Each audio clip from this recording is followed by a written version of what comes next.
मुझे पी की एक वैल्यू निकालनी है पॉजिटिव, हो सकता है नेगेटिव आ रही हो तो रिजेक्ट कर देंगे। Positive value of P for which the equation this and this, दो इक्वेशंस दी हुई दोनों क्वाड्रेटिक है, विल हैव रियल रूट्स, दोनों के रूट्स रियल है। ठीक है, जो गलती होनी लाजमी थी उसी का बता रहा हूँ, क्योंकि तुम लोग ध्यान से सुनते नहीं हो बात। अभी मैंने यहाँ पर ऊपर बताया कि आपके जो रूट्स इक्वल होते हैं तो डी जीरो होता है। क्वेश्चन में यहाँ पर कहीं दिया है कि इक्वल रूट्स है, तो क्या मैं डी को जीरो लिख सकता हूँ? नहीं लिख सकता। और ये प्रॉब्लम है जब मैं कंसेप्ट को आधा अधूरा समझता हूँ, क्योंकि क्वेश्चन में बोल रहा है बोथ हैव रियल रूट्स, तो इसका मतलब रियल जो है वो ग्रेटर देन जीरो में भी आता है और इक्वल टू जीरो में भी आता है। इसका मतलब जो मेरा डी है इस सिचुएशन में दोनों के लिए वो क्या है? ग्रेटर देन और इक्वल टू जीरो। क्यों? क्योंकि रूट्स कैसे हैं? Roots are real. समझे? अगर वो इक्वल रूट्स बोलता तो मैं इक्वल टू जीरो लिखता, अगर वो सिर्फ रियल एंड डिस्टिंक्ट रूट बोलता तो मैं डी ग्रेटर देन जीरो लेकर क्वेश्चन करता। उस केस में इक्वल भी नहीं बोल रहा वो। ठीक है, कैसे करेंगे? बहुत सिंपल है। बोलता है दोनों के रियल रूट्स है, तो पहली इक्वेशन आपकी है x square plus two p x plus 64 equals to zero. तो बताओ डी होता क्या है बेटा? टी स्क्वायर माइनस 4 ए मेरा 1 है और सी मेरा 64 है। तो इक्वल टू जीरो लिखूंगा या ग्रेटर देन और इक्वल टू जीरो लिखूंगा? ग्रेटर देन और इक्वल टू जीरो मतलब ग्रेटर देन और equal to zero. 2p square मतलब 4p square minus 4 into 64 is greater than और equal to zero. 4p square किसके इक्वल होगा? ग्रेटर देन और इक्वल टू 4 इंटू 64। मैं मल्टीप्लाई इसलिए नहीं कर रहा था ताकि मैं काट सकूं। तो p स्क्वायर ग्रेटर देन और इक्वल टू 64। अभी 8 के इक्वल नहीं है, ये एक इनइक्वालिटी है। इनइक्वालिटी को सॉल्व करने का तरीका थोड़ा अलग होता है। ठीक है, अब जैसे इनइक्वालिटी मतलब इक्वल टू का साइन नहीं है, ग्रेटर या लेस का साइन है। इसके ऊपर मैंने पूरा का पूरा एक आपको एक्सप्लेन किया था जब हमने एपी पढ़ा था, याद है कि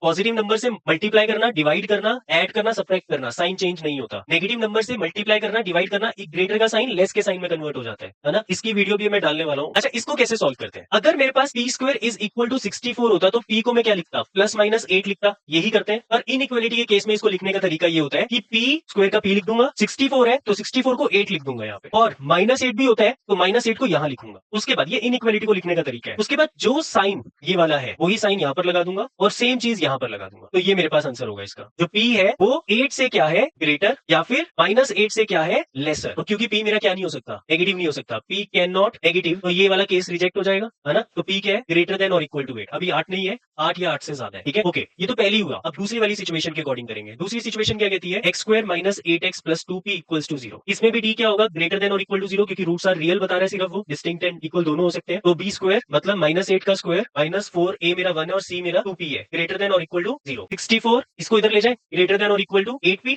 8 और 64 कट जाएगा, कितना आएगा? 8। तो यहाँ पर आएगा p इज लेस देन और इक्वल टू 8। p के साथ छोटा मुंह बंद था तो अभी भी छोटा मुंह बंद है, मैंने बस लेफ्ट में लिखा है उसको, साइन चेंज नहीं किया, p को लेफ्ट में लिखा है। ठीक है, अभी ये कहता है कि p 8 से छोटा होना चाहिए। ये वाली सिचुएशन कहती है कि p या तो 8 हो या 8 से छोटा हो। ये कहता है p या तो 8 हो 8 से बड़ा हो। तो दोनों में कॉमन क्या है? कि p क्या है? 8 है। तो ये इसलिए मेरा आंसर है। और ये क्वेश्चन इस तरीके से करोगे तो पूरे नंबर मिलेंगे, नहीं तो नहीं मिलेंगे। अगर इक्वल टू 0 लेकर करोगे तो वहां पे टीचर ने पहले गलत कर देना, इक्वल टू 0 ले लिया बच्चे ने। समझ आया वाला क्वेश्चन? क्लियर है?